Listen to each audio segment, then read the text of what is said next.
Hello again, this is Michael Wojak with your Legislative Rundown. Our town is on break for a little bit, but like a bad penny, I keep showing up. The state legislature has continued to pass bills at a pretty accelerated pace. Some of them are entirely partisan, some of them enjoy bipartisan support.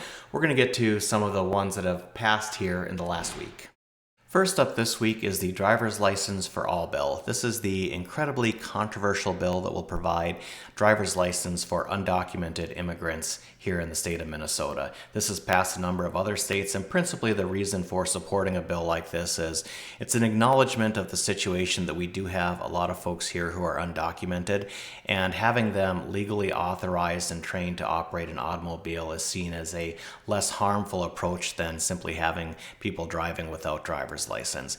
Needless to say, anytime you're talking about providing a government-issued form of ID to people who are undocumented here, that brings up a lot of concerns, and concerns were raised about election integrity and security, as it will be similar to real ID bills. This ended up passing the Senate entirely on a party line vote and now heads to the governor's desk, where he's indicated support for it. Also passing the Senate this week is a bill that would restore the vote for some 50,000 Minnesotans who have a felony conviction but are no longer incarcerated. One of the possible benefits of this bill is that studies show that folks who will participate in civic activities and are civically engaged are less likely to recommit crimes. This is something that has happened in a number of other states. The bill in the Senate did garner a small amount of bipartisan support and heads to the governor's desk. The governor has indicated that he will sign this into law.